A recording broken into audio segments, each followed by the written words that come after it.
Stop that. Stop that. Stop that.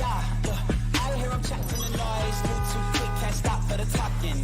I hear him chat with the walking. Just too sharp with the prize. White girls let it tell me I'm awesome. Yeah, hot like fire on the pan. If you wanna touch me, please use caution. Cold like 0 degrees. I'm out the cage, gotta let out the beast. Revolutionary, gotta let out the streets. Locked in a cage, I'ma let out the sheets. We came for one man, forget my peace. We take the west side, take on the east. I'ma put him in the cage, never let out the. I hear him chatting the noise. Move too quick, can't stop for the talking.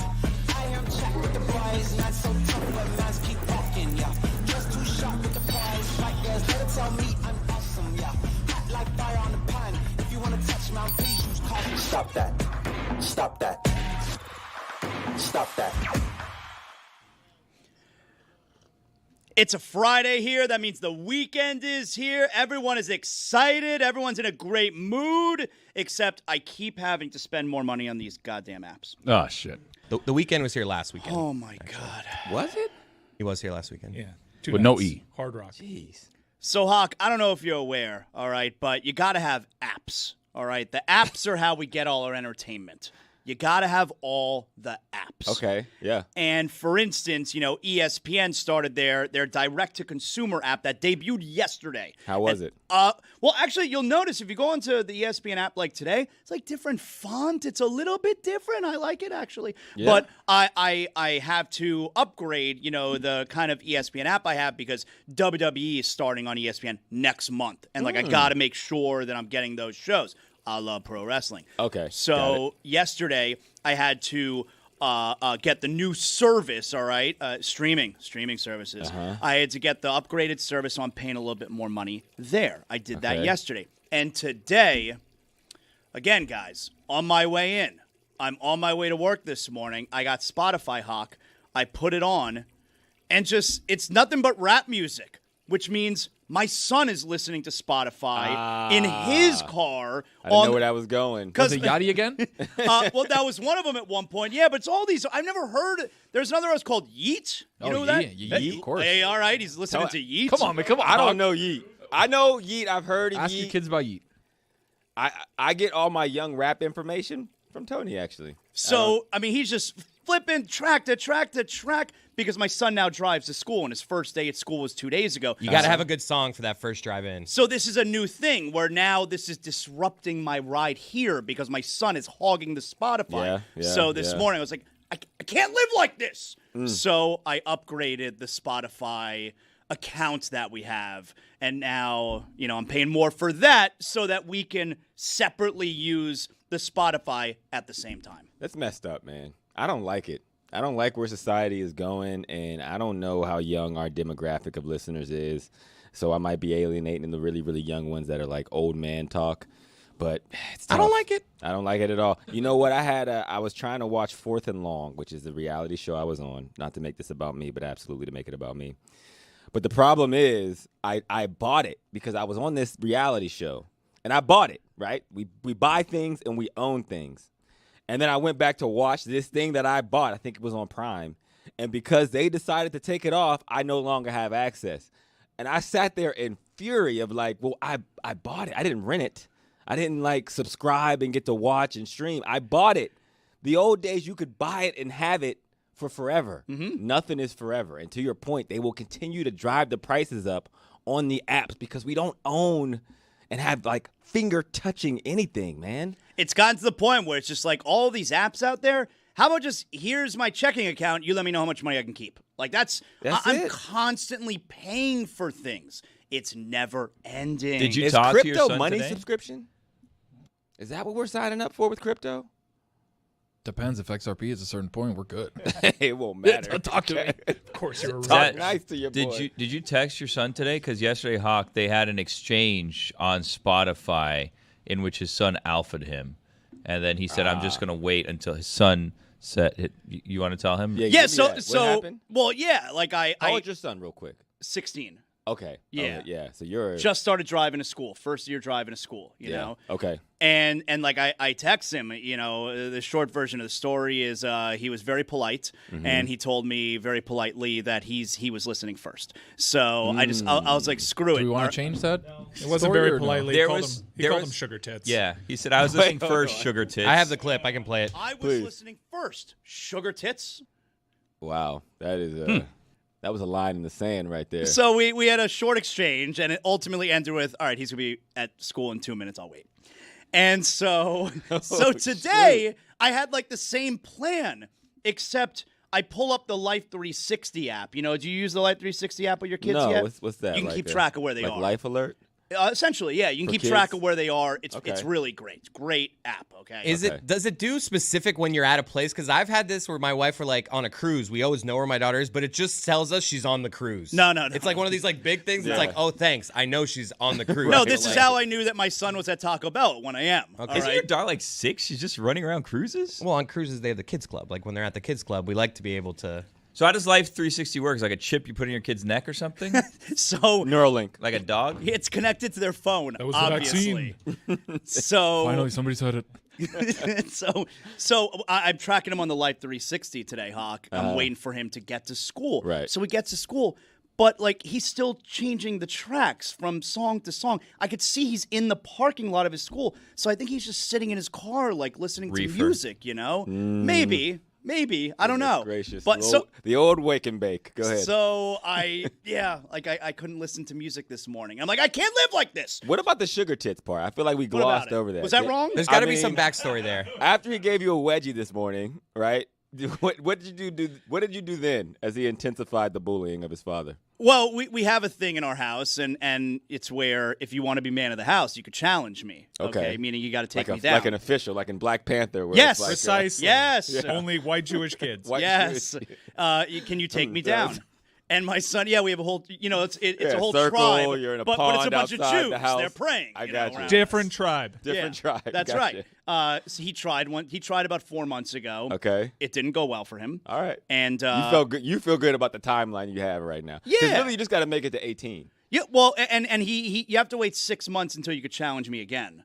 So Smart. it's like, all right, that you wasted it, man. See you in 6 months if you want. Yeah, that's a good old man rule that you put in Yeah. there because young guys, I'll see you every Monday. can't do my this boy. twice a week. Exactly. Yeah, heal up. The 6 months, at some point, if he's smart, he's going to negotiate that down. I can't just be because- looking over my shoulder every day, wondering if it's going to happen. You know? Hey, but that's the wild of being a man. Like 4 times in a week, he'll get you on the 4th because you're going to be sore. Wait, he can sneak attack? He should Yeah. He should Yeah. get one sneak attack. I think it should be like, all right, this is my attack, and it's face to face. Like this can't be you're sleeping, and all of a sudden he's pitting you. Well, and he's the man of the house. we both have to be standing. that's what I'm saying. all Okay. right? Okay. This is when the hardcore belt was 24/7. That's right. Very similar. But like I said, there's a 6 month, interval. If That's he a fails. crazy interval. That is Yeah. That's like way Choose skewed in wisely. your favor. Yeah. He shouldn't agree to that. Wait, so how does this end? When one of you hits the ground, it's over? Yeah, if you could get me to the ground and you've essentially pinned me there. And then know? you have to pin him for this to end on his end? No. I mean, it's going to be, I guess, until he's 18. No, and but he's I'm officially saying out for of the this house. one encounter that then sets off the 6 month count. Oh, yeah, I had to pin. Yeah. I got him to the ground. Of course, I won. Right. Got If it. he got you, you would have to wait 6 months, and you could challenge him again. Is what we're. I asking. haven't thought that part out, if I'm being honest. You need to start thinking that out. Yeah, you need he to just think it called you out. sugar tits. He just it's the 6. It's coming. That's there's going to be a lot confidence. more challenging happening. I don't think that was. If I were him and he's listening, I would come to the table on the 6 month negotiation. I need a back to back because I need to see what you're like, how your body Test my reacts to the stamina? first one. Yeah, like you have 6 months to keep putting it all in. Because what if he's going to show up one day? He's already taller than me. He's going to show up one day with a different man. Not at a the great house. feat. And he's going to Low bar. And now you're both going to be at the house with this different guy that he brought in to kick your ass at the house. So this pin is a 3 count. And then Like there's he's going to gonna, be he's gonna bring a champion with him. he's That's going what to it bring is? a ringer. This is my Hamzat. champion. and be like, hey, I'm not the man of the house anyway, so I'm just going to bring somebody else. And then you got to wait 6 months for this guy to leave because he brought somebody in to kick your ass. Does he get the big bedroom? Like you and your wife have to get into his room then? If he takes the house? No, but he would just be in charge. If Oh. So if he wanted to, technically, yeah, he could get the big yeah, I bedroom. guess so. All Like right. if you're man of the house, you do get to pick your bedroom. Then he gets to go to Chicago. by himself. Yeah. How far away is he from beating you? Like in that last match? It was not close. Percentage-wise, was it 90-10, 95-5 in that area? He got me by the neck to start, okay, Yeah. because it was a little bit of a sneak attack. Okay. He was on my back, and he had me by the neck, and it took me about Rear naked? and it took me about Did he have the hooks in or no? No. That's the thing. I got to teach Corey. He's got to get the hooks in first, and then you got to get the crease of your elbow right on the He's jugular. a big MMA fan. And then you myself. got to crank back. Loves the Arab fighters. Loves Arab fighters. Gotcha. And so Gotcha. it took me less than 10 seconds to maneuver out of it. Okay. And I got him to the ground really quick. Less than 10? Was it more than 6? I That's not like I like him. But I was never in jeopardy of like blacking out. Okay. You know? Technique issue though. Because Technique if it, issue, If yeah. it took you almost 10 to get out, No. he's not that far away. You got to what dig I'm your saying. chin. You can't let him get under your chin. You got to dig your chin down. Yeah, I don't think he And had. then you gotta bring I don't him think he down. had. It my wasn't a chin. real. Okay. Yeah. So to some, he was not close. Okay. We'll All right. see. A couple more months, he could challenge again. Get in the We'll weight see. room, man. Maybe get some creatine going. He does. He actually goes to the gym. All right. Yeah. So So, it's we'll see. Do you? 6 months of a I consistent mean, what a silly routine? question. This answer is. I mean, look at this. Again, the Come sugar on tits. Now. Come on now. Yeah. So that's where we're at. All right. That's I'm good to know. constantly paying money, and it's because of my older son. This launch is apparently going pretty well. Not well, actually. The opposite of that. My friends in the group. Yeah, sorry about Wow, that. that was a roller coaster. Yeah, was a sorry. swerve. I was I like, don't, oh wow, I don't know cool. what to think right now. I'll be honest with you. Let's reset. All right. You having 'Cause a I don't- stroke? Are you okay? I'm still It's a trying very Chris telling of that story. It was. to. What app? How did I catch a stray Are we there? still talking about Spotify? I Not think he's fair. talking about ESPN. ESPN app. Okay. ESPN launch is crap. According to my group chat, So it's good. Everyone's very. What's been the issue?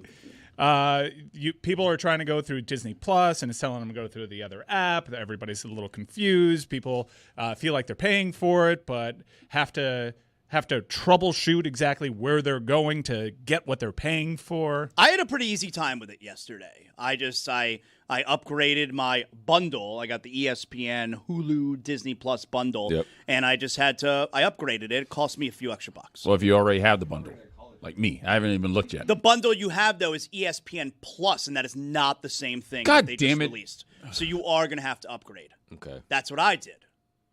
That's what you're going to have to do, Hawk, as well. I don't know. I work for ESPN, so I'm Well, I hoping- do too. I haven't decided to do the free subscription part. I'm like, let's we let them settle into whatever's Okay. going on, and then I'll check out about the free part. I'm not good at using anything we get for free anyway at ESPN. I've never been to Disney World, and I think we get free entry. We get do. let me You've get never those gone and passes. taken your kids with the passes? We get free passes. Let me get those passes. I mean, let's talk because I don't. Wow. I've never. No. We can talk. You get 50% with the resorts? Come on. You got all the information. I got Take nothing, man. advantage. I think you get like 40% off cruises too. Really? I could be wrong. You get a percentage off on cruises. I never heard did that it. the Life 360 doesn't really work on the cruises though. I heard that too. Yeah, someone told me that. It's just like, yeah, I know. She's on the boat. She's on the boat. Where Thanks. else would she be? I feel a lot safer now looking at this app. So last night, there was preseason football. Tomorrow, college football starts, which is awesome. All right. You got a game in Dublin. We have no more Saturdays without college football. It's all happening. All Avery right? Johnson at quarterback. He's mixed race. That's right. Did you know that, Hawk? Oh, no, Avery, Mike had to apologize yesterday. the point guard. No. That's where I went to. That's where it all started. Okay. Amin was like, wow, Avery Johnson has a kid that's playing quarterback. I'm like, no, this kid's white. As you see by the photo there. Okay. And if Oh, you there watch he him is. play, he's got the blonde hair. He's got the Okay. blonde hair hanging out the back of the helmet. Do we Yeah. have one in his uniform? So I only watch Kansas State usually on a second TV experience. Okay. I never. All I really see is blonde hair hanging out of a helmet and a complexion that would suggest, Yeah. perhaps a white guy. Okay. Not white. Not white Mixed dude. race. Mixed This is his beautiful race. family. Yeah. So just don't make the same mistake Don't- I made. And that's not Avery Johnson's son No. as well. Nah. Because Avery Johnson is like maybe 5'8". I don't think Kansas State's ever been on anyone's main TV. Well, tomorrow it's the only game going on, noon, Dublin, All right, Ireland. fine. It's It'll on be my on- main TV fine, it'll tomorrow. be- Top 25 matchup. Yep. Who are they playing? Iowa State. State. Okay, Campbell. Yeah. Give it a look-see. Rocco. Check Could it out. could there be a less exciting top 25 matchup? This is pretty good, man. You don't love ball. I mean, I know that like these teams, Why but don't just you on love ball, paper, Chris? just looking at the two, Kansas State, Iowa State. You got two good Nothing quarterbacks. gets the juices flowing like Kansas State, Iowa State. The winner of this game has an inside track to be one of those Big 12 dark horses in Yeah. the CFP. You weren't And the there. quarterbacks can make a statement. Avery Johnson especially can get himself in this Heisman conversation. You weren't there when Darren Sproles was taking shit yard every time he touched the rock. Does Iowa State still have that coach, or did he leave? He's still Still there. Yeah. Matt Campbell's still there. Yeah, he actually turned down. He turns Detroit. down big jobs. He's doing this routinely. thing where he's like, I'm on the rise. I'm picking my job. And he's going to it's going to get to a point it's like, I passed all the good jobs. Now I'm taking a worse You job would have than I thought it was starting to look No. that way, but then Iowa State had a 10-win season last year, won the Pop-Tart Dude Bowl. he's legit. You know where he started coaching at? Oh, yeah, but tell Roy. Okay, I'll tell Roy. University Why? of Toledo. Use somebody else. He's a Toledo coach. So the point is, football's back. All right. Yeah. And last night there was even some preseason football action. Now I would never watch that because my God, I mean, what a waste of time. Good game. But the New York Giants, all right, they played last night. They beat the Patriots. Okay, who cares? Well, they crushed the Patriots. Yeah, and Mike, you're like all wrapped up in the Giants quarterback situation. Well, it's a fascinating quarterback room. I know people are talking about the Cleveland quarterback situation, but in terms of personalities, the interesting one is what's happening in New York right now. so who we got here? You got Russ. You have Russell Wilson. Yep. You have Tommy DeVito. Oh, You Tommy's have, still there? Tommy's still there. Tommy Tommy played lit it great up. last night. You have Jameis Winston. Oh. So right there, that's 3 of the most memeable quarterbacks ever. Yeah, that's good. Right? That's a Mount Rushmore of polarizing internet quarterbacks. Yep. And then you have the young hot shot prospect. Literally. Yeah, he's hot. Is Jackson he? Dart. Jackson Haven't Dart. seen him. He's got the eye black. He a good-looking gimmick. kid? Good-looking kid. Wears a big hefty chain. Turtleneck? When he plays. Yeah, It's a mock neck. Yeah, it's a mock turtle. Just like it's like Tommy. So you got 4 quarterbacks over there, all kind of popular. In fact, I'd say the least popular guy is the guy that's on most depth charts is QB1, which is the guy Russell that's won the Wilson. Super Bowl. Yeah. It's the least popular. But We can give look, you a little taste of the vibes. here's the vibes in this room. Let's see. Hey, I'm just saying, they call us the Three Amigos, but somebody had the hat trick today. We turning up, and we got the Young Bucks, and we eat W's with the Young Bucks. You know what time it is. Go Big Blue. We turning up. We setting this thing out. Where he at? They running away. The Three Amigos, the three. Oh, I mean, come on. At one point on the sideline, Jackson Dart was hand feeding Eating them dubs. Jameis Winston a dub. Look at this video right here. Oh, look at that. Is he actually Peanut going for a dub. bite? Look at Okay, that. good. He faked it. I was going to say. That'd be gross. Look at the commitment, though. Where's All right. Mr. Unlimited? All right, so Jameis, well, 3 of them played. All right, you weren't listening, Billy. 3 of them I played. know, Yeah, but but- he should be in that You room. should be in that He room. could be the vibes. He It was in there. Jameis and them Young Bucks, all right? Tommy DeVito was 17 of 20, 198 yards, 3 touchdowns. Boy, the Patriots, you playing any defense?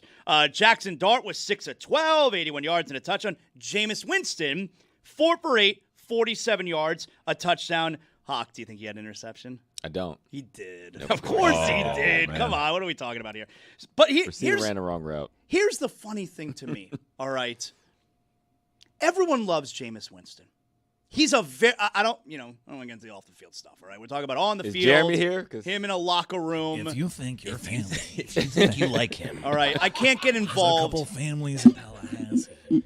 I can't get involved in the off the field stuff, all right? But on the field, I mean, in you the could. You locker just did. room, Yeah, you kind of just. well, I started us. I No, don't want to he get into can't. it. Tiptoe around it, I yeah. don't want to. I think we tried to discuss this openly and honestly last time. Like, you mention it, I guess, and you right. you do what you can with it. I mean, he did have another thing that popped up too, the Uber. So like you mention it, but these things are in the past. Thank you, apparently. Mike. There you go, Jeremy. by all accounts, What a though, buzzkill. Jameis is a very popular player. Yes. We're back. Teammates love him. Yeah, they Every team. This is his 4th team. All right. This his first year with the Giants. You could see they already love him. All Yeah. right. This is 4th year team. His teammates love him. Yep. Fans love him. You could hear the way we're about to talk about him right now. He's a very likable player to watch. He's funny. All right. And for me, I can't. He is such a unique player because I cannot think of another first overall pick, especially quarterback. First where overall pick. If you take a quarterback first overall, it's like one of the biggest moments in your franchise's history. All right, a quarterback selected first overall, who, by all accounts, was a bust. Right now, we're all typing in first picks in NFL Yeah, history. first overall picks. By all accounts, was a bust. Okay. And is still this popular figure. If you're the number 1 overall pick and you're supposed to be the face of your franchise and it does not work out, you would think it's like, all right, man, get out of here. You were a bust. Like, you hurt the franchise. It set them back. Like, no one wants to hear from you. Like, what other number 1 overall pick, even if you want to make a number 2 overall pick, who was a quarterback who it didn't work out with that original team, wasn't even signed to a second contract, Hawk. If you're a quarterback, number 1 overall, and your team did not sign you to a second contract, that is a bust. All right. You've established ground rules. Okay. Baker Mayfield. Okay, Fourth team, number 1 overall draft pick. Right. Didn't make it to a second contract. Right. Didn't just fail in Cleveland, even though I would debate the merits of that. He won a at playoff Pittsburgh. game. Hawk knows what a big deal that is. I mean, the franchise hasn't won a regular season game at Pittsburgh in 21 years. He won a playoff game. He won a playoff game there. Yeah, he did. But then he went to Carolina, was running scout D-end over there. And he was terrible. Went over to Los That looked Angeles. Had a moment. Had a moment there. Had a- Sean had a day. McVay kind of rebuilt him. And then he took a prove-it deal post-Tom Brady. No one really expected anything from him. And then he becomes one of the, according to the Tampa Bay Buccaneers, one of their 50 greatest players of all time in franchise history. That's crazy. Yeah. Was Jameis on that list? Curious. I don't know. Baker was 38. And you got to think Baker's higher than Jameis. I would guess Jameis is not on the list. Yeah. I don't know. But I don't put Baker in that category. Because you just don't believe him to be a bust. But the not a criteria bust. that you outlined is don't make it to a second contract with your team. You also listed 4 teams. Baker's on his 4th team. Everyone loves Baker now. Here's the thing, though. He's not a bust because Cleveland was wrong. Like, Cleveland was wrong in that spot. Tampa Bay wasn't wrong. Jameis. But it took to the 4th spot for us to realize that Cleveland was I wrong. don't know if Cleveland was wrong, though. Man, he wore out his welcome over there. He wore out his. I think Cleveland that was there's wrong, especially with who they brought in. to That was replace him. wrong. Well, but also, that guy was really good in Houston. Like, really, like, definitely better than Baker Mayfield. Yeah, but he's one of those guys that you stop to mention the off-the-field stuff every time. And Baker's biggest sin was that he tried to play hurt. If Baker decides to shut it down after that upper body injury, I don't think they force him out. Nah, Baker had wasn't great. Baker had some maturing to do. Off the field stuff, and I think it's like, again, it's not as like talked about that, but even Baker has said like the humbling experience helped him mature to what he is now. Team wanted him gone too. The leaders on that team wanted him gone. Yeah, and that's hard to do for someone who won a playoff game for you. So you got to like really think about even what Baker is now. He has matured. It was never an ability thing. And I think with some of the players you're talking about, that I kind of agree with you on the Baker side because the second contract didn't come because they didn't think he had ability. It was like they thought they had somebody better. It was some of the off the field stuff that didn't make it worth it to the franchise of like what it was probably felt like in the organization. So he wasn't like you're not as good as we thought you were. So Baker is debatable, but I have one that I think is the nuts. Well, and let me just hold on to that real quick. You could correlate Hold on that to the with nuts. You could correlate that Baker, Winston, that whole deal with Jameis because hey, I always have him. They moved on from Jameis because they had an opportunity for Brady, which was obviously the right move. But but Jameis has had now 6 years to try and become a starter again. And he's very clearly not a starter in this league. Anyway. Jim Plunkett. He was a number 1 overall draft pick for the New England Patriots. I'm probably surprising many in our audience that Jim Plunkett was ever anything but a Raider. He flunked out over there. And then I think Jim Plunkett's a Hall of Famer. I also want to add the part, though, the popularity plays a role for me. Yeah, I thought I had a nominee that's a 2nd overall pick, not a quarterback, who feels like a bust, played on a bunch of teams, had a nice career. The likable part, I don't know. Reggie Bush. See, that's tough, Hawk, because how much does Reggie Bush bouncing around like that, who was a good player, how much does Reggie Bush now, was he the guy that they thought they were getting number 2 overall at USC, who was like the best college football player I'd ever seen at that point? He was ridiculous. Were they getting that guy? Did they get that guy? No, of course not. But how much did Reggie Bush bouncing around the way he did have to do with him being, a running back? I don't call Reggie Bush a bust. No, I don't either. No, but he did turn into a bit of a journeyman who was popular. But that's why I'm asking about what his position. Yeah, that's interesting. Here, how about this one? Now, he was a first-round draft pick, but he was a supplemental first-round draft pick. Now, for those that don't know, You use a supplemental draft pick, you lose that first rounder for next year. It's whatever round you use that in, you use the following year's real regular draft pick. So Steve Young was a first-round supplemental draft pick by the Tampa Bay Bucks. Bust with Tampa Bay. Legend in San Francisco. Wait, so any year I can just be like, I want an extra first-round pick. I'll give you mine next year? Yeah. Like, There's you a can just do that? supplemental draft. Sometimes people miss deadlines. Josh Gordon for Cleveland. He led the league in receiving. He was a supplemental draft pick. You know, maybe you wanted to graduate, took an extra semester or something, so there's a supplemental draft, you know? Vinny Testaverde, another Buck bust that is beloved in New York. Right, see that, okay, that's the part that I'm also hard on, is the popularity, is the beloved. Like, Jameis Winston is loved everywhere he goes. Vinny T is beloved by New York Jets fans. Jameis Winston is great, though. Yeah. I mean, Jameis Winston is like a rare, like... Rare. It's not because his personality, it's so kid-like. Like, what you see Look how on much the those camera, guys loved him in that video. He's going to make $1 billion when he gets in the media. Like, he's going to be so high paid. You think so? Oh, my gosh, man. Like, He's already been doing media stuff. I've been around him for maybe a total of 6 minutes, like, in my life.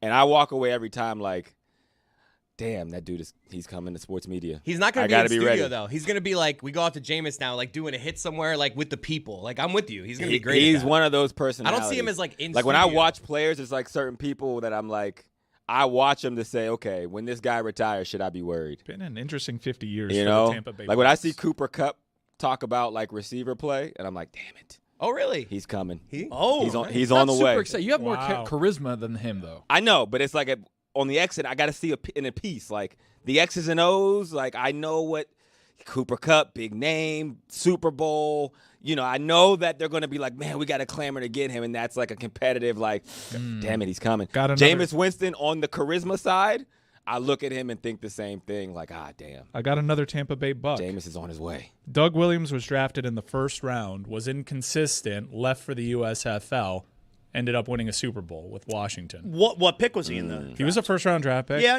number 30? Like, what pick was he? Matters. I got one. Oh, I might take the cake with this one. Tim Tebow. Well, obviously a huge bust, yeah. But is he beloved? Not a number one pick, though. Is Tim Tebow beloved? By an NFL franchise? I mean, he did win a playoff game in Denver. I know he's going to be beloved in college. Jameis is beloved by FSU fans. Like, here would But be what franchise is Jameis beloved by?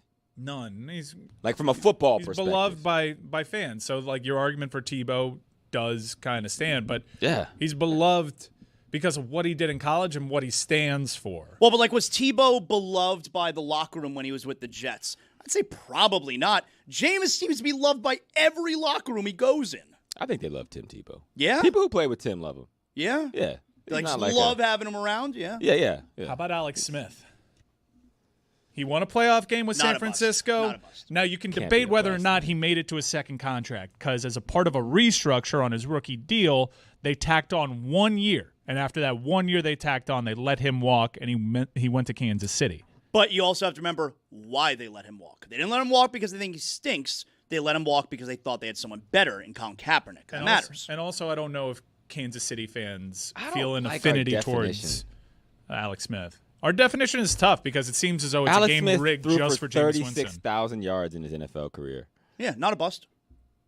Even Reggie Bush is like 9,000 total yards. We're just talking about like The with that first criteria. team. With that first team, it didn't really pop. I there. got something. The I got something. criteria is like you're not brought back by the team that drafted you, number one. You go play several places. You were and then supposed to be people a think about you foundational more. piece for the Fondly. franchise, and they said, nah, we're done with you. Jared Goff, number one pick overall, Yeah.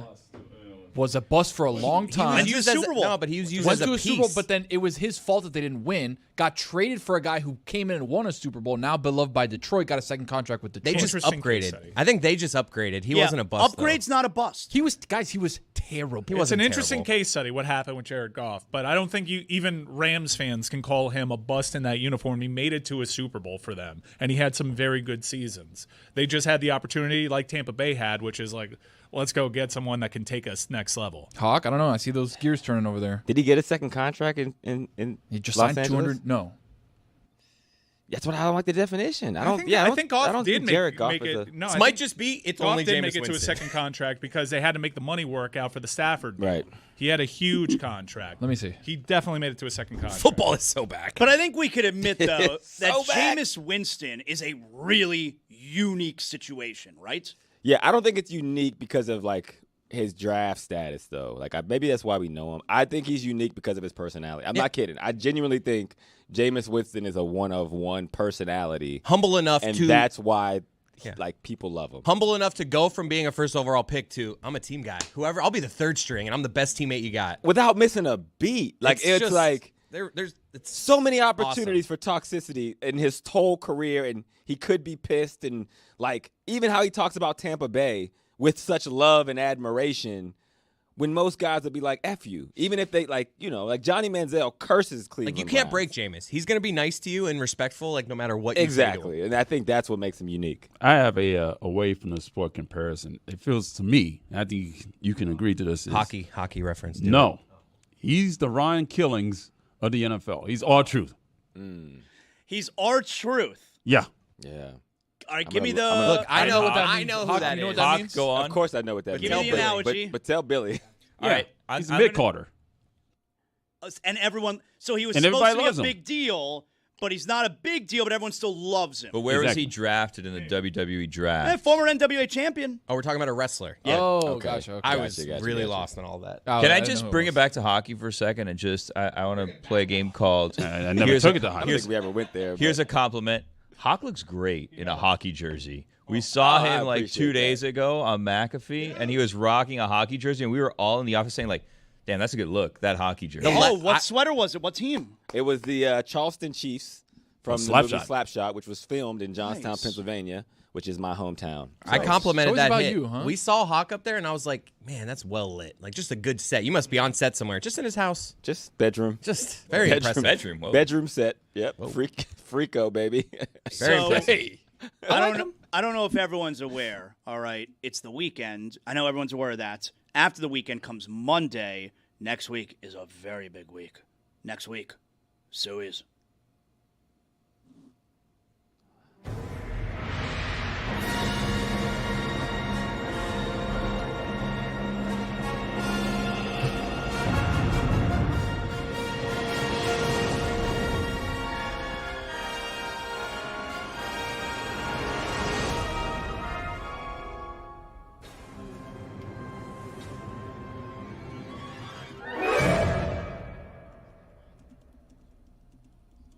It's the most prestigious week in sports. Kinda. The 2025 Suey Awards, presented by Miller Lite, starting this Monday on the Dan Le Batard Show with Stugotz and Hawk and Zaslow. You guys better tune in because you're in there. What? Nice. You brought it. You brought it this year, both of you. Talking about. I love it. I need an Yes. award. Might not Never be won for a one. good thing, but you brought it. Hey, that's all that counts, man. How good is this day next week going to be? Where it's just, oh my God, we got the full slate. Like, we got a little taste of it, Hawk, tomorrow with the college football. But this time next week, oh my God, you got Notre Dame and Miami. Granted, it's Sunday night, not Saturday, but nonetheless, I mean, next week, whoo, it's a little appetizer, Hawk. Little appetizer. Main events next week. You excited about it? Well, I mean, I look at Mike, and I can only imagine what he's going to be like next Friday leading into Notre Dame and Miami. A wreck. No. No? I'm very confident. Are you juiced right now? Yeah, I'm very confident. How are we looking in camp? Talk to me. We look great. Do we? Yeah, I think 1 through 22 were really, really good. Yeah. Yeah. Wow. Wow, yeah. There you go. That's your reaction, huh? What noise was that? Wow. Got excited. Not as excited as you, bro. not as- if you catch my drift. No, Beck looks really good. Beck's had a- For the audio audience, that was that falling away. That wasn't excitement. That was What me. audience? It was a audio flaccid Mike. Yeah, just completely lost my That's not juice. tight, man. Hawk, real talk, I think we're going to beat the shit out of Notre Dame. Oh, It's my gonna be like gosh. 2017? I love I that. think we're going to beat the shit out of them. 20-17. Is that what you're predicting? No, it's going to be like 2017. No, but we'll see. Miami's presently an underdog. Notre Dame just named a quarterback that loves to throw interceptions, and they were afraid to lose in the transfer portal. I think we're deep. If we stop the run, I think we beat the shit out of them. Wow. Where's this at? Here. Hard Rock Stadium. The Rock. How much do you have to beat someone by to quote beat the shit out of them? I think 31-17 is the criteria 14-point lead, as established by They Billy. score late, though. I made my score yeah. prediction for Canes Insider. I said 38-17. I feel like you got to win by 17 to call it beating the shit But out of it's somebody. different college and pro. Like beating the shit out of a team, it's different depending if it's college or pro. I think it's more how it 31-17 feels. in the pro, that's beating the shit out of a team. And expectations, too. Remember, Miami is a 2-point dog headed into this game. So if they win that game by that score, that is an ass kicking. Yeah. I got this being That's a different game. I got this being a 3-score game. So we'll see what Notre Dame does. Look, they I'm earned juiced. all sorts of respect last year. National runner-up, went through big-time programs, and the way they did it was super admirable because they were a mash unit. They played through injuries. They earned a lot of respect. They also lost some guys, and they have a quarterback that is starting right now who didn't really win a quarterback battle, was just a guy because they were afraid of losing him to the transfer portal. That's a big, big deal. Their quarterback out there has less experience than Emory Williams, Miami's backup. So I feel really good about what Miami looks like right now in camp. I have a great deal of confidence there. Thankfully, knock on wood, no injuries right now. They're good along the trenches. We're much better in the secondary. If we can stop Jeremiah Love, I think this game can get ugly and that quarterback can get nervy, and it could be like 2017 all over again. Beck look good. Beck looks really good. I think Beck had a better fall camp than Cam Ward had last year. I mean, remember, a year ago this time, we were talking about Carson Beck could be the number 1 overall pick in the draft. I remember. He made a couple worldy throws at the practices that I've been to that are just NFL throws. You know it when you see it. Right. You know it when you see it. Kind of like an ass kicking. It's like it's not a score. It's you know it when you see it. Will there be a lot of Notre Dame fans there, you think? If you look at their boards, they do travel, but they all have TSD from the last time they came down here in 2017. They're talking about Florida being a stand your ground state in the message board, so they're a little scared. Sheesh, And look, Smetty's not coming. I was gonna say, is Smetty gonna be here? Smetty ain't coming. All right. I asked She her. may never step foot in the state of Florida again. We ruined the state for her. Well, she was here for Penn State Notre Dame. She was. And she told me she would like that just to be her lasting memory of that stadium. She does not want to ruin it and come back, which sounds like maybe she's a little bit scared. She knows what's coming.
Is dead.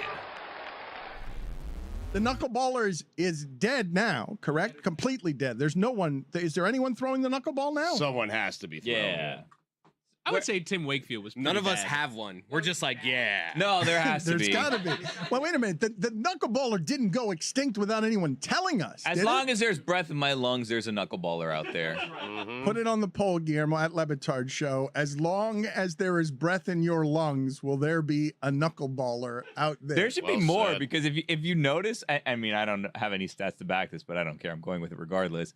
I would say that the position players that are pitching have a much better ERA than average pitchers do because they're all just going out there throwing the ball like 35 miles an hour, and the hitters are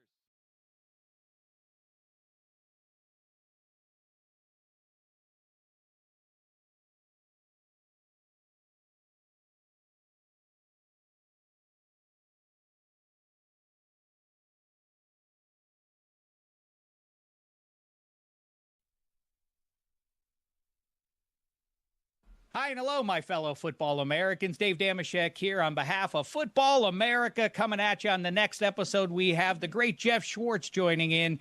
All that really matters, I know we have 4 months of regular season football just about to kick off, but what it all adds up to is who gets to play in the season that matters, the postseason. We're going to figure out 1 through 7 in both conferences who is going to still be playing come January and maybe even in February. In the meantime, Gino, you didn't get to weigh in on this one.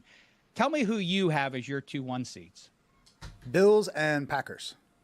Okay. I mean, I like one of those two answers. The Packers I like. That's going to be an awfully intriguing division. Let's dig in on that one. And the Bears are going to be it's hard to make a case. That's one of those divisions, 1, 2, 3, 4. It could almost finish in any order, and none of it would surprise me. I guess the Lions finishing in last and the Bears finishing first would be a surprise. We'll have to get to the bottom of that. And all the other hash out there, make sure you check out Football America coming at you on Friday. Today's episode is presented by DraftKings. DraftKings, the crown is yours. We got football last night. We had a couple preseason games. We got a bunch of football tomorrow. Dolphins, home preseason game. First and only home preseason game. Oh, my God, you're out there. When you were playing, Hawk, when you were playing the preseason, did you ever look up in the stands like, man, these suckers, they love football so much? Not a single time. Why are you here? It's the third preseason game. Not one iota of a second did I ever look up and be like, man, these are real life ball lovers up there. No, never. Hey, I was too focused on like trying not to be sent home to live with my mom. Preseason was always I never had like the preseasons where like, oh, this doesn't matter. It was the extra. Like you were in sweats and like a shirt. Do you never had those preseasons? No, man. I always like even the moments where it was like, oh, you're a veteran. I had to act like I didn't care, like I didn't know the lane for me to get cut and be sent home. So it was always a very important game. It was always 18-game seasons for your boy. It was every one of them. So Dolphins tomorrow. Dolphins are hosting the Jaguars, but we got a lot of games, all right? And this season, new Meadowlark Media, Football America. Yes, and, of course, our pal is Dave Dameshek. You got a new episode of Football America today. And then once season starts, we're doing Mondays and we're doing Fridays. We're recapping the week of games. We're setting you up for the week of games. Dave, how you doing? Good to see you. I'm doing well. I got a belly full of Thai food, and I'm ready to talk football. Let's jump into it, shall we? I heard you guys talking about Jameis Winston. Fun anecdote. A few years back at NFL Honors on the red carpet, I used to give inconvenient gifts to guys as they would walk into Honors to have to carry around a 36-pack of double roll toilet paper and giant balloons and a cello and a chandelier and everything else. I once gave Jameis a goldfish in a bowl, and he loved it, and he took it home. I'd love to get an update on how that goldfish is doing.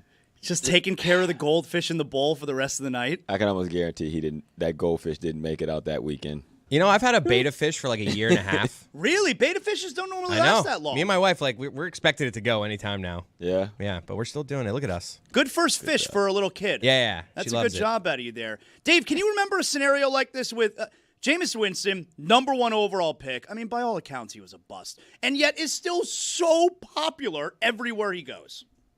I was trying to think if there's any comparison to it, and I really can't come up with one. I mean, here's a bad answer for you, but Todd Blackledge is now decades and decades later still broadcasting big-time football games, and he was a gigantic bust for the Chiefs in the draft that, of course, included Dan Marino, among others.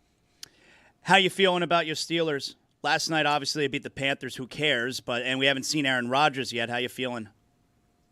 Listen, we've been over it. Preseason football is the OG AI. I mean, it's just all fake nonsense. None of it matters once the real thing gets going here. I think the defense is going to dominate. I really do think that they're built to do that. I think it all comes down to the offensive line. Aaron Rodgers is a first ballot Hall of Famer, obviously, but he's 41 also. And so he is not. I mean, the Tom Brady and Peyton Manning and Drew Brees have set a weird level of expectation for guys that depend upon athleticism. And Aaron Rodgers is one of those guys. And his ability to move the way he did in his prime no longer exists. So if you're anticipating Aaron Rodgers to be the positive difference maker that gets the Steelers over the hump, I think you're being overly optimistic. Has anything, yes, it's preseason football, of course, but has anything stood out to you as a bit of a surprise these first few weeks? I really do try to turn away because it is a month-long lie for your eyes what you see. What I do anticipate, though, is that the Bears are going to be, spoiler alert, like you mentioned, we have Jeff Schwartz on Football America today. We're going to seed both conferences 1 through 7. And I did not have the Bears. That's the one thing I'll say. I don't have the Bears in the mix, and I'm already sort of devil's Dameshecking that decision. I don't know if maybe I should have put Caleb in there. I really do love the robbing Peter to pay Paul effect of taking Ben Johnson away from the Lions and putting him on a division foe. I do think that could actually tilt that whole division. Hawk, did you care for Caleb Williams' performance in his debut last week? I think he's going to be really good. I think he looked good, man. I think the way he was making decisions, he seemed decisive. You can tell he was going through a process. Like when I judge a coach, I look at the players and I say, okay, can I find the thing that they're harping on? And when you watch that offense in those first couple of drives, like he's making big throws down the middle, but watch the O-line. Watch how they after the play is thrown, they're chasing the ball, going to get set. There's a tempo to them. The receivers, the quarterback seems like he's in control. He doesn't seem like he's guessing. He's saying, okay, I'm making this decision. I'm making this play. On to the next. That comes from coaching. So, yeah, I absolutely loved what I saw. He still had a couple of moments. I remember, I think, on the, off script, threw to a running back where he almost got him murdered on the field. But if he can continue to eliminate those, I saw a track where there was progress from what we saw a year ago, which means to me, the Lions are going to have trouble without Ben Johnson early on, and how they kind of respond to that will determine, what their ceiling looks like. And practically too, by the way, fellas, 40% of their offensive line is gone. That's bad for a team that is predicated on beating the crap out of teams. Yep. I mean, that's not a small matter to lose both coordinators. Really, the analog to me is, to use a fancy word, is the Philadelphia Eagles, who everybody is trying to mimic. If you don't have the superhero quarterback, you try and offset that, by physical ball and all that. And that's what the Lions have done, and that's what the Eagles have done in 2 Super Bowls out of the last 3. The Lions are a year or 2 behind where the Eagles are. Remember what happened to them in between those 2 Super Bowl runs, which was they lost both of their coordinators. And it wasn't like in week 1 they immediately fell off a cliff. It was a gentle slide over the course of 4 months. I think that's what's going to happen to the Lions. Dave, what do you make of Indianapolis right now? Anthony Richardson, I mean, he's got to be done in Indianapolis, right? I guess he's done, but we can't. You're talking about all these busts who then reemerge as halfway decent, and I guess that list starts with Jim Plunkett, and you have Alex Smith this millennium, and so I don't think necessarily, what is Anthony Richardson at this point? I'm going to guess 23 years old. I don't think you need to throw dirt on him just yet. I like the Colts, though. I know that's crazy, but I think Lou Anarumo didn't get enough buzz in Cincy because it's not like it was a dominant defense on the other side for Joe Burrow and company to lean on, but it was good and it was relevant enough that they went to that 1 Super Bowl. It just about got to a second one, both going through Arrowhead. Now he goes over to Indy, and I just invoked the Eagles. Vic Fangio's effect on the Eagles defense a year ago. I wouldn't be stunned if the Colts are sort of a poor man's version of that, with Anarumo now taking over the defense. Plus, Jonathan Taylor, they can beat you up a little bit running the ball in a relatively soft AFC South. I like the Colts. Okay, I'm gonna take a local spin here. All right, I'm gonna be very. I'm gonna selfishly ask you about the Dolphins, Dave. The Dolphins, to me, I don't think there's a middle ground. I could see, you know what? Maybe there could be like an 11-win team. Things go right. Offense gets back on track. Big-time pass rush. Or big-time cannon for hot mess team. Like 4 wins. Yes. I don't think there's a middle ground there. What do you make of that? I think that there are teams every year that sort of fit that description. And yes, where it seems where McDaniel is in this experience, that the spiral effect could take over there. I completely agree. We talked about it, Zaz, previously. You know, The idea that the Dolphins have no shot this year requires that you have amnesia from what happened 2 years ago. Last year, kind of with the whole, Tua and the fencing again, and Tyreek Hill and Jalen Watt, all the injuries on the defense once again.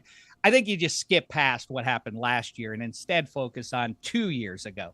The critical game in the McDaniel era, I don't want to get hyperbolic, but the critical game was that Monday night game against the Tennessee Titans. If they would have just held on in that game, they win the East that year, then they don't have to go to Arrowhead where it was minus 200 degrees that night. And so they had no shot when they took the field for that one. Things feel very different. If they beat the Steelers, they probably host Pittsburgh in the wild card round with the division crown. They probably beat Pittsburgh in that one. And then we regard Mike McDaniel and Tua and all the rest of it very differently than we do right now. Of course, the reality is the reality.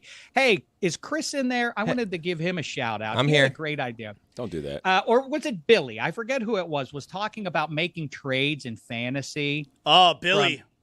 I think I was in a league a couple of years ago. Thought it was me. It was the League of Leagues. And it was a fantasy league. It was NFL, it was Major League Baseball, and it was NBA. I'm going to throw it out here right now. Let's do a whole network, one of these, and you can trade. And in fact, to inspire it, you guys in Miami, I'm a Pittsburgh fan. I'm in LA. But what if you had a general manager, not just for your one team in the city, but for all the teams in the city, so that we could really open things up? Wouldn't it be nice if I could float the idea of maybe Paul Skeens to you guys? What's the city of Miami willing to give back to the city of Pittsburgh in exchange for the greatest asset in Major League Baseball right Okay, now? hold on a second, all right? Because there was a lot that you just threw out He there. threw a lot. Yeah, I'm having trouble hold on following a second. myself. Let's go back to the beginning there. You were in a league where it's multiple leagues that are in the league? Multiple sports. That are in the league?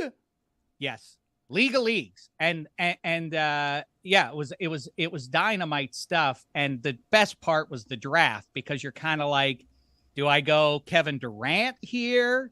Or do I go, Shohei Ohtani? And those sorts of debates. Or Jamar Chase. Yeah, that kind of stuff is, Tony that's the best actually stuff in trading flirted with across this the league. idea. Like a year ago, I had this idea of like trading teams and cities and trading players. Like, all right, Kansas City, we'll send you Sandy Alcantara and whatever other players we have for the baseball team, but you send us back Patrick Mahomes. Who's the GM? Inner city trades is what I call it. Who's the GM? The South Florida would be Bill Zito for all the teams. We're not letting Riley ruin this one. This No, one, it's Bill right? Zito. It's got to be Bill Zito. Not Chris Greer. No. Well, Sorry. I'm taking, I assume Hawk gets all of the state of Ohio. Is that right? I'm sorry, Hawk. I'm going to claim Western Pennsylvania. I know you would like Yeah, to do you can that, but have don't it. get It's okay. Even though I am also from Western Pennsylvania. I know, know. but you wore that nice Alouettes uniform, but more importantly, yeah. you wore both orange hats in, You're the, right. in the AFC North. So How that's about as long where as you we belong. establish that I'm also from Western Pennsylvania, along with you, went to the same high school as Jack Ham, who I know you know who Jack Ham is. I don't know Of if course. everyone here knows who Jack Ham Is that is. John's brother? Yeah. It's People don't know who Former Steeler. 59 is. The Hammer. They don't know who. They don't the know. great- They don't know, Dave. One of the great OLBs in football history. You know what? They're not real ball knowers like you, Dave. And speaking of No, John indeed. Ham, weren't you in the John Ham Fantasy League where you guys kicked the guy out on draft day? I still am, and the draft is upcoming. That's my quickly, favorite and story. Everybody's on pins and needles right My now. Who's gonna favorite get kicked out. draft rule that I've ever heard is that when you guys tell that story, like no one knows who's going to get kicked out the day of the draft. You guys know this? We did it a couple weeks ago with Dave. Oh, dang. Sorry, guys. I It's don't not listen so to much this show fun when your really. head's on So, Hawk. It's my head's on the chopping block, and I can assure you that it is not fun. It's when not you're sitting fun? I hope you get it. Sounds scary. in that seat. I once I'm excited saw Jack Ham. My sister Amy and I saw Jack Ham at a Penguins game, and we said, "Ooh, we got to go get his autograph." We were little kids, and we went over to him and said, "Hey, big fan, Mr. Ham. Can we get your autograph?" And he said, "Sure thing." And they went like, and I went like, "Sorry, your pen doesn't work." And Oh, that the was my worst. Jack Ham experience. Yeah, that was my Jack Ham. Did he like try to shake the pen a little bit? He's like, it's not working. You got to put the tip on your tongue. Maybe you try and get the ink going like that, right? Frico. An old move. I should have Okay. done that. Hey, there he is. Look at Old that guy. 59 for the viewer. Johnson. Hey, Nice eyes. Hawk, I start with you. This is a question that we're gonna dip into a little bit, and in fact, I heard you guys on the show the other day talking about this. The idea of America's team. Now, of course, from a marketing perspective, the Dallas Cowboys pounced on that decades ago after the Pittsburgh Steelers. Dan Rooney said, "Do you want to be America's team?" I think it was an NFL Films concoction. And they said to the Rooneys, "Do you want this?" And he said, No, we're not America's team. We're Pittsburgh's team. That's right. That's what he said. Black and gold over red, white, and blue. All right.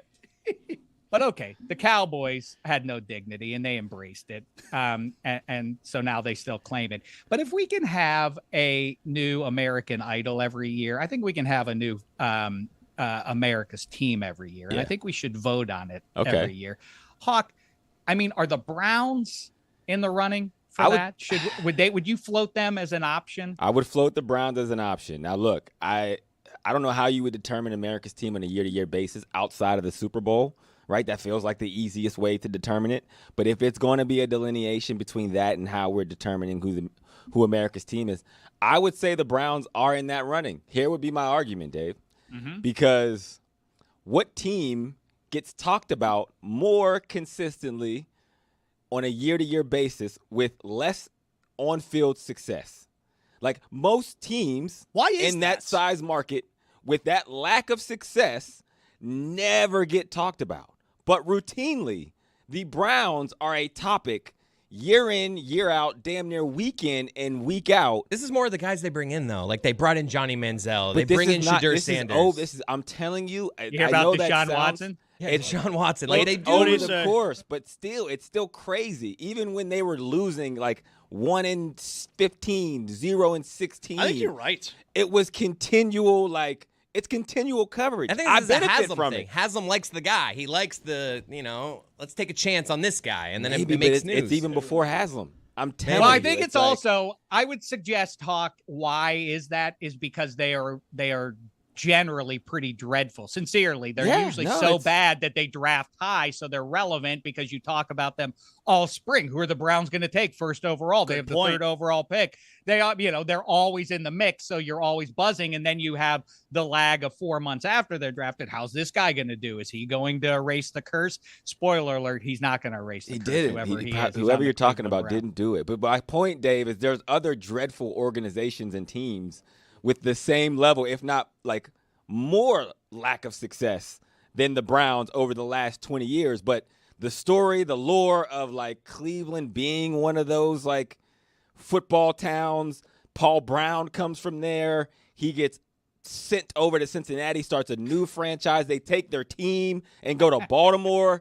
It's like people empathize with Cleveland so much that if they ever did become like perennially successful, everyone would be on that train. We have a breaking news here. Mike, what do we got? We have a formal trade proposal from South Florida to Los Angeles to bring back LeBron James. Whoa, so Dave, whoa. So not news at all. Okay. I'm in LA, but I am not the ambassador. I am not the general manager for LA. I know it's confusing. I am the general manager of the Banks of the Three. Not right now. Right now, you're running LA. Okay. Wait. What do we have to get? Hey, wait. If this is all about like your area and you're in LA, why would you be the Pittsburgh GM? You're literally as far away from Pittsburgh as anybody. Sounds like Hawk wants Pittsburgh. Yeah, you want Pittsburgh. Sounds like it's I mean, you gave me Ohio without any. And Hawk trying to talk about how he's Mr. Cleveland and Mr. Pittsburgh while he sits in South Beach. I mean, what are we talking about, friend? Now, okay. You should flip a coin or something. Don't get me angry. Jeez. He's trying to see. He's trying got to a really good negotiate. franchise. All right. LeBron James. Okay. Let's throw in Austin Reeves, too. Okay. I like that. And Ricky Puig from the LA Galaxy. I don't know that fool. Oh, he's really good. I think I've got the perfect answer for you. Easy peasy. 4, Tyreek Hill. Sandy Alcantara. Wow. Andrew Wiggins. That's a haul. Evan Rodriguez. We're giving up too much. And Manu. Oh, wow. That's the Cyclone. You guys don't know how good Ricky Pooch is. Best backcourt in the league, Manu. This is very interesting because also the Evan Rodriguez departure clears up money for the Panthers, which is going to be needed when Matthew Tkachuk comes off long-term IR. Dave, your thoughts? Evan Rodriguez, middle sixer. We can survive without him here on the Kings. We do not claim the Ducks here. No one pays attention to the Ducks in Southern California, so I'm going to make LA's hockey team. I don't want to play fast and loose with this very important game we're playing here, and I am not going to claim Orange County teams here. I like it. You could go. I love the deal. It's a haul. I think you're trying to overwhelm me with a bunch of names. Easy peasy.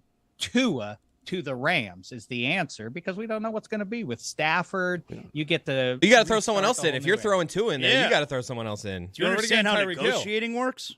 Do you want to replace Tyreek? No, he wants to take. Yeah, he wants to say LeBron for Tua straight up. Ooh, Tua and Tyreek.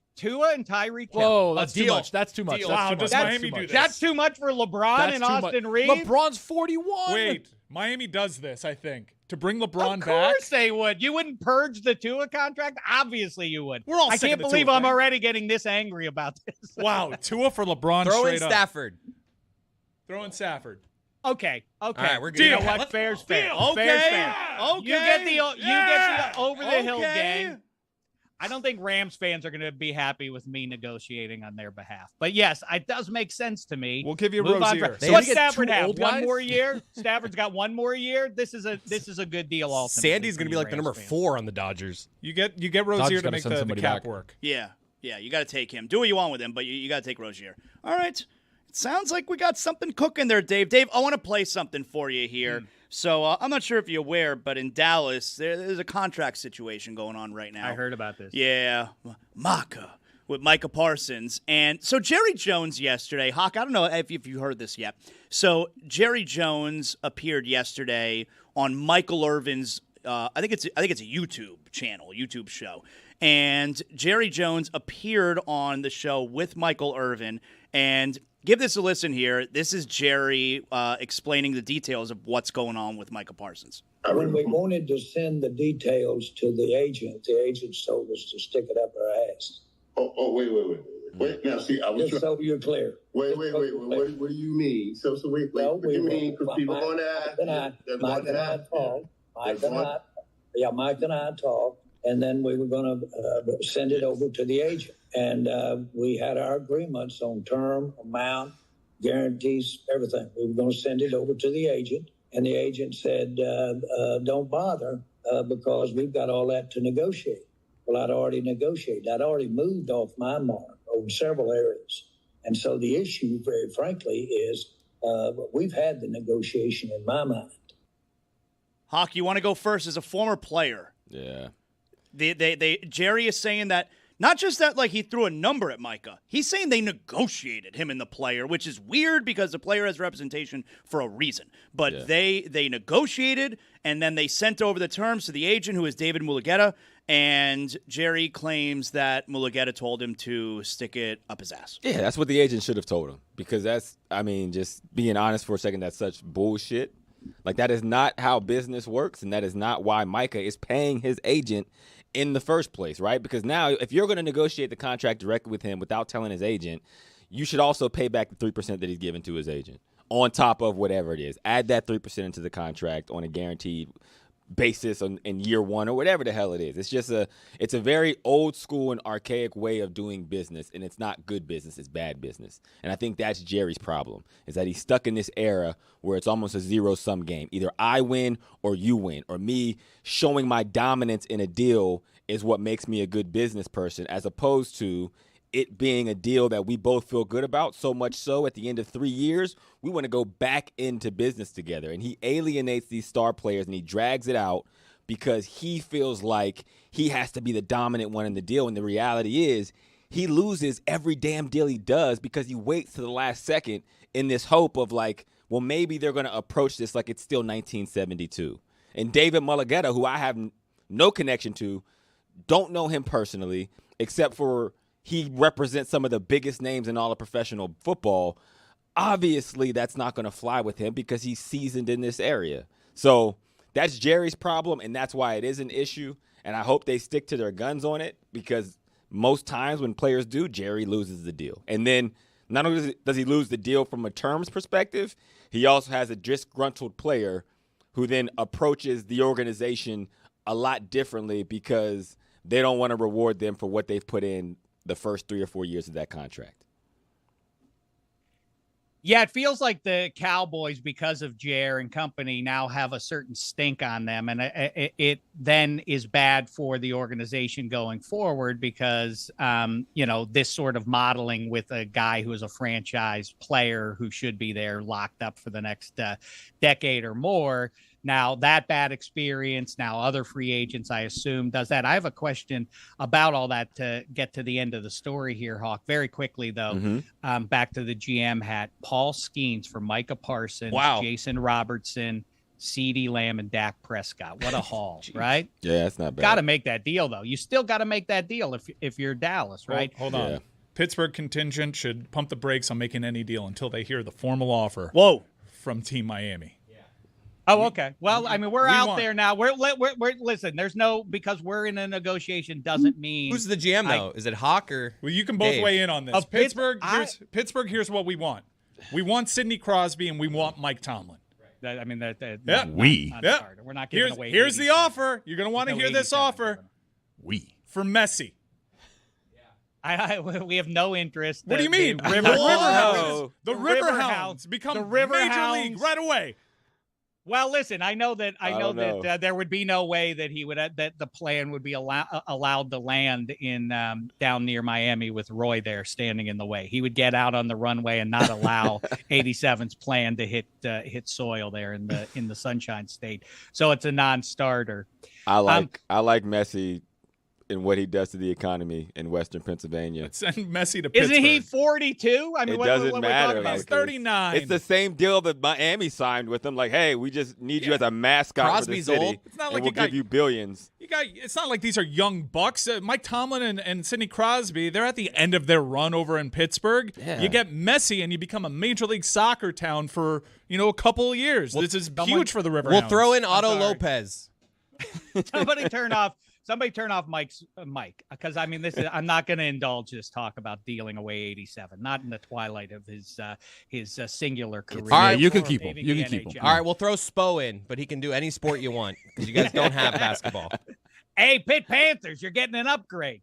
But Hawk, jump to the end for the fans because I think this is the funny thing. There's always, I think, as human beings, we understand. I think most of us will side with the proletariat over the bourgeoisie, even if it is multimillionaires in the proletariat that we're talking about here. But as the football season is nigh, and now that we can see it out on the near horizon, fans start to turn and they worry about what their team is going to do once the thing kicks off here. Is Micah Parsons really going to skip games? Do you think it's conceivable that he's not in uniform in week one? Because, I think that it looks to me like he's not going to be in uniform. Yeah, I don't think he will. And I don't think he should be. There's nothing to prove for Micah Parsons. Micah Parsons can sit out the entire season. And somebody will pay him because we know exactly what he is as a player. And we know he's not even close to reaching his full potential. And that's the scary part about Micah Parsons because he's so talented and he is still ascending as a player. There's no value to him suiting up in week one and risking getting hurt again, especially for a team whose success so hinges upon him being who he is, right? That's where the leverage point of Jerry Jones is. Like, you have none because there are players that are worse than Micah that have signed the highest paid player in the NFL absent of being a quarterback. And we know that's where Micah's trajectory is. We know that is the contract he is going to sign, what he deserves, and you should go out of your way to try to work this out and not try to get a discount on that because the precedent has been set. But the leverage is, you say Jerry doesn't have any leverage. Micah is young, but look at a recent hold in with Cam Hayward, and now he's shown up at Steelers camp, and it seems like they're going to move forward there. The leverage is your career is very limited. How many years you're getting to be out there. Cam Hayward has maybe 1 or 2 years left. Micah Parsons has a decade probably, but still. that is the inherent leverage you would think is like, you really going to waste a season of your career, man? You really going to sit out a prime year of your deal? And I think it's a little bit different. You talk about 1972. Yeah. The rhetoric was always, Hawk, when you were playing, it was like, oh, a player misses a season, he'll never be the same again. If you sat out a season, you got to be in football all the time or else you just lose something from it.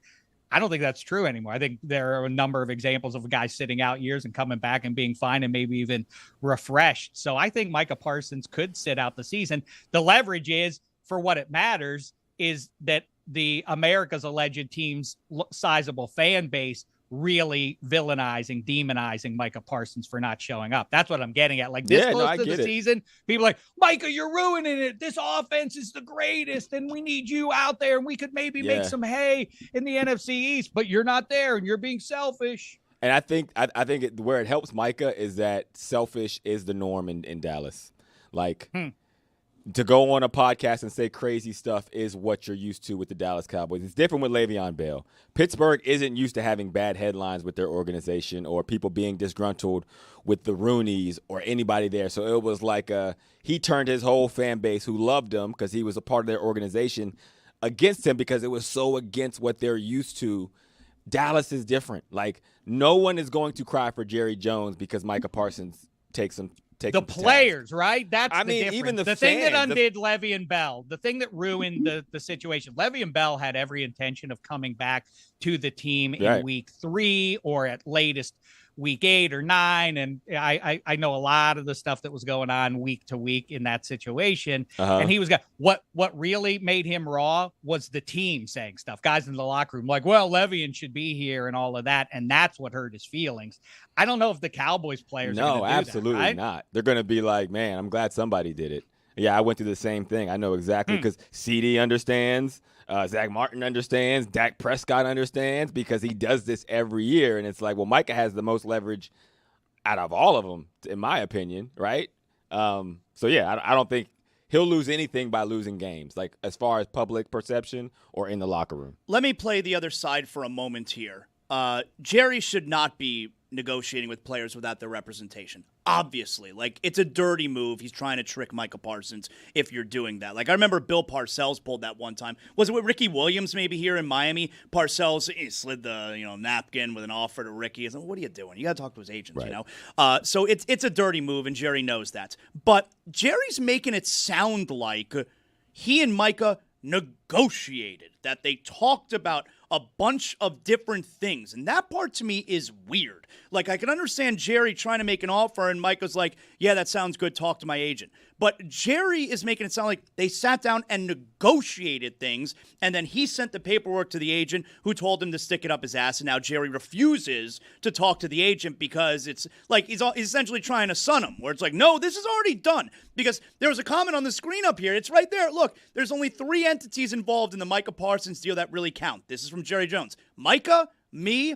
and sitting out there by a mile back is that agent. So he clearly does not want to have any kind of business dealings with this agent. What do you do now? Yeah, well, then you're going to miss games. And it's screw Jerry Jones. If I'm the agent, if I'm Micah, like, that is not how business is done. It is predatory. And everybody understands it's predatory. And again, this is 1970 where you can get that kind of dumb shit off. Like, you purposely are going into it that way. Micah Parsons is not an agent. He has not had enough life experience to negotiate the best deal he possibly can, even if you thought it was a negotiation, because the reason why I have an agent, the reason why I have a financial advisor, the reason why I have a realtor is so I can just be like, yeah, that sounds good. Talk to them, right? Like, I'm getting rid of it. Otherwise, I wouldn't be paying them to do that service in the first place. I'm offloading it to a person who is an expert, and I'm willing to pay what comes with that, because I want to just focus on getting sacks. Well, Dan talked about this earlier in the week, and I kind of sort of agree with him, or at least float the question, is Jerry Jones the face of the NFL? And, you talk about leverage, and is it more important for Jerry to maintain his spot, his perch, or is it the reverse of what I mentioned a second ago about Cam Hayward at the tail end of his career? Jerry Jones is at the tail end of his career at least. Yeah. I mean, how desperate is he to make this work? Because if Micah Parsons is not playing for the Cowboys this year, they have no chance. I mean, I don't think they have much of a chance anyway. But I mean, if you buy the idea that this team can do something that ends with Micah Parsons sitting the season out. Dave, if we can move it along here, Travis Hunter. What do we make of him trying to play both sides of the football? I have a very hard time believing that he's going to be able to do that at the NFL level. I mean, listen, you and me, I'm not sure. I mean, I only spent 8 years in the NFL and, was fairly limited at that. Zaz, I can't remember your time spent in pro football. But either way, what gets in the way is people who throw up roadblocks. The cynics, the vapid cynics ruin a lot of stuff in society, and specifically with pro football. All we heard about for decades was like, well, you could never run the option in the NFL. I mean, you could never have a running quarterback and succeed in the NFL. The guys are too fast at that level. And then Michael Vick made the scene, and any number of other guys made the scene. And then, voila, yeah, that's the way you should be. You should be trying to do things. And the thing that gets in the way now is like, well, you can't. Yeah, how can you play both sides of the ball? It's just not. It's not plausible to do that. And there is an example in Roy Green back. I don't know, talk get deep dive, Hawk. Yeah, that's Roy Green back in the '80s started out as a DB, and he was a good kick returner, punt returner, and then started catching passes wearing the number 25. And in a time when you didn't Troy wear Brown, number 25, catching. That's right. Yeah, that's another great example of that. There are guys that's a more recent example that people can relate to, right? Yeah. And Deion Sanders and Rod, a lot of guys have done it. So I don't think it's as big an issue. And by the way, it's one thing if it's the Eagles or the Chiefs and it's like this is all about getting to January in the best spot. If you're the Jacksonville Jaguars, Travis Hunter, you want the sideshow of Travis Hunter. You're an SEC country. It means less pro football down there. It just means less in SEC country. Play Travis Hunter, get some attention, right? That's got to have great value in Duval County, which isn't exactly a pro football hotbed. Hawk, my son walked into the kitchen the other day, my younger one, my 13-year-old, and he doesn't know much about Travis Hunter. He doesn't follow college football. Okay. And he's like, "What? Why is he so good?" I said, "Well, he's trying to play both sides of the ball. He's going to play offense and defense." And my son literally goes, "What? When's he going to rest?" Yeah, that's a great question. He should be the head coach of the Jaguars. Here's how I view Travis Hunter's situation. And I'm down here in South Florida for the listeners. I'm new to this place. I'm an implant. I came here about 3 years ago. And I am now entrenched in youth football here, 12, 11, 13-year-olds. So few percentage of them play both ways, which is different than how I grew up in Johnstown, Pennsylvania. If you're good, you stay on the field. Kickoff, kick return, offense, defense, you grab the waters, whatever is necessary. So it is very unique at the pro level where it's never been a both sides of the ball thing in the day and age of football where everybody is kind of specialized. For Travis Hunter, do I think he has the ability to play both sides of the ball? Absolutely. That's not the question. The question becomes, is he going to be the best receiver he possibly can be if he's playing corner? Right. Is he going to be the best cornerback he possibly can be if he's playing wide receiver? And I don't think that's humanly possible. Not because he doesn't have ability. It's just because if you are splitting those times and because you're putting more reps out there, you're putting more wear and tear on your body, you're doubling your percentages of possibly getting hurt, and your stamina and wind, no matter how great a shape you are, is diminishing because you're putting more out than what has ever been typical in the NFL. That means you're not going to have that same energy to devote to one thing. And for the Jaguars, the question becomes, okay, is 75% of Travis Hunter at receiver and 70% of him at cornerback better than 100% of the options that we have at both? And if that's the case, you play them both ways. But he will lose in himself, not lose because if that's what he's okay with, he won't be the best version of either one of those things by doing both. Not a bad thing, not a good thing. It's just a reality. Do you mean intellectually? I'm sorry, Zaz. Like, is it like, do you mean he can't? I'm not intellectually or attention or whatever. Both. It's not the physical attrition. It's both. It's both. Because, again, I can't run a go ball in the fourth quarter as fast as I can run it in the first quarter as a receiver. Now, if I'm playing cornerback, maybe that time where I get a little slower in the fourth now becomes the third quarter. And maybe if I'm going against somebody who is a little faster or has more juice or has more stamina at that point, it's a little harder for me to get open. And eventually it will catch up intellectually as well. You spend the whole week trying to gather as much information as you can to help yourself play as fast as you can on Sunday. So how are you splitting your meetings? Are you the kind of person like Tom Brady that's going to spend 24 hours? Tom Brady is the best ever, not just because of his physical gifts, because he was willing to do more than anybody else for the amount of time he had to be the best. And that's what it's going to take from Travis. Yeah, but he sucked at receiver, to prove your point. You saw him get that one chance catching a pass in the Super Bowl, and he and he blew it. So yeah, maybe going both ways isn't the best idea. Yeah, it's interesting to consider too his style of play and how that would impact things. He is kind of like Dion, right? He's a burner. He's not going to be banging around on either side. Even if he's a corner, he's not going to be a physical guy. Or he's not Rod Woodson over there, right? I mean, he's like, you can kind of, what you're talking about is go balls. Like you always hear that with Randy Moss, like, oh, I had to take plays off. Every play was me running 50-yard sprints. And so obviously I was a little gassed at some point during the game, but right. I mean, but he's not getting the crap beaten out of him playing on defense and then being asked to go play receiver, right? Football It's America. a little easier. New episode today. Dave Dameshek, Monday and Friday, every week during football season. Great job, Dave. Thanks, man. Thai food.